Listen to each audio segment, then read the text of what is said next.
Hello বন্ধুরা, তো আজকে একটি টিফিনের জন্য সন্ধ্যার সময় টিফিনের জন্য একটা খুব সুন্দর জিনিস আপনারা সবাই জানেন, সিঙ্গাড়া কীভাবে তৈরি করতে হয়। দেখুন, প্রথমে আমরা ময়দাটাকে এখানে রেখে দিয়েছি মেখে।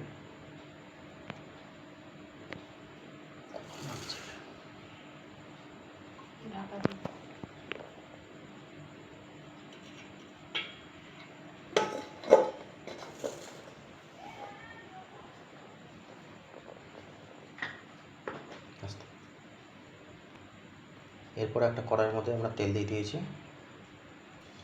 এবার একটু বড় গোটা জিরে আর একটু আদা রসুন আমরা থেতো করে রেখেছিলাম, সেটা দিয়ে দেবো।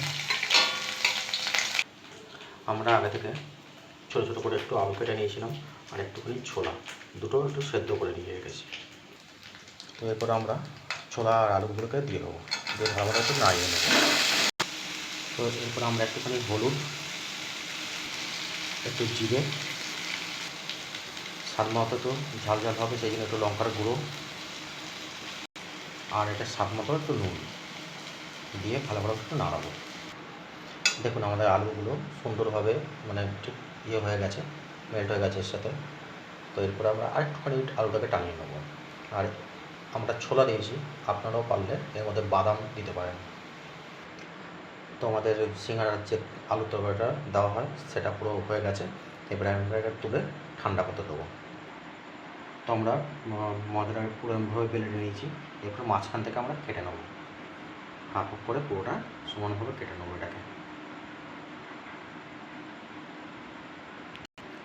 প্রথমে আমরা ময়দাগুলোকে এরকমভাবে কেটে রেখে এর মধ্যে আলু এইগুলো মিশ্রণগুলোকে দিয়ে দেবো।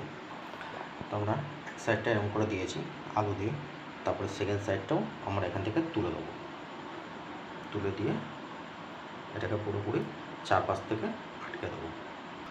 তো আমরা এদিকে গ্যাসটা জ্বালিয়ে এখানে আমরা তেলটা গরম করতে দিয়ে দেবো। তো দেখুন আমাদের সিঙ্গাড়াগুলো পাকানো পুরো রেডি। এবার আমরা এগুলো তেলে ছাড়বো। তো এরপর আমরা আস্তে আস্তে আমরা সিঙ্গাড়ার এগুলোকে তেলে ছেড়ে দিচ্ছি গরম তেলে।